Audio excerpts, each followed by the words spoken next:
New ইয়র্কের নবনির্বাচিত mayor Zohran মামদানির প্রশাসনে চিফ অ্যাডমিনিস্ট্রেটিভ অফিসার হিসেবে পুনর্বহাল রয়েছেন বাংলাদেশি আমেরিকান মীর বাশার।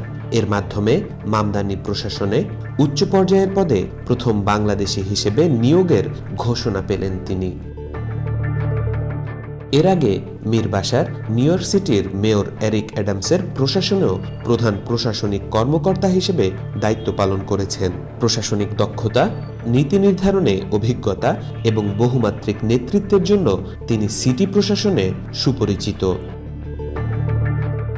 মীর বাশারের এই পুনর্বহালকে নিউ ইয়র্কের বহুজাতিক ও অভিবাসী কমিউনিটির প্রতিনিধিত্বের ক্ষেত্রে একটি গুরুত্বপূর্ণ অগ্রগতি হিসেবে দেখা হচ্ছে। বিশেষ করে বাংলাদেশি আমেরিকান কমিউনিটির মধ্যে এই নিয়োগ ব্যাপক উৎসাহ ও গর্বের অনুভূতি তৈরি করেছে। কমিউনিটিটির নেতারা মনে করছেন সিটি প্রশাসনের সর্বোচ্চ পর্যায়ে একজন বাংলাদেশি আমেরিকানের উপস্থিতি ভবিষ্যতে নীতি নির্ধারণ প্রক্রিয়ায় অভিবাসন কণ্ঠস্বর আরও শক্তিশালী হতে পারে।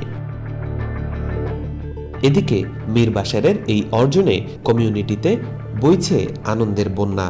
তারা আশা করছেন নতুন দায়িত্বে তিনি দক্ষতা ও সততার সঙ্গে কাজ করে নগর প্রশাসনে ইতিবাচক পরিবর্তন আনবেন এবং বাংলাদেশি কমিউনিটির মর্যাদা আরও সমুন্নত করবেন।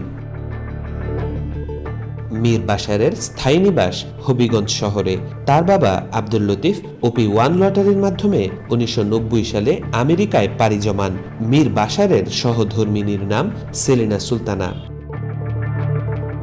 প্রথমে নিউ ইয়র্কের বিভিন্ন প্রতিষ্ঠানে লেখাপড়ার ধাপে ধাপে কলেজ অ্যাসোসিয়েট ডিগ্রি করেন কুইন্স কলেজ থেকে। পরে লং আইল্যান্ড ইউনিভার্সিটি থেকে MPA সম্পন্ন করেন। 25 বছর আগে মেয়র জুলিয়ানির আমলে তিনি প্রশাসনিক কর্মকর্তা হিসেবে সিটি হলে যোগ দেন।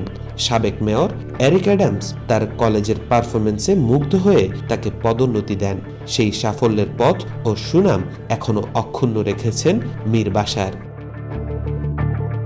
তাওফিকুল ইসলাম, আজকাল।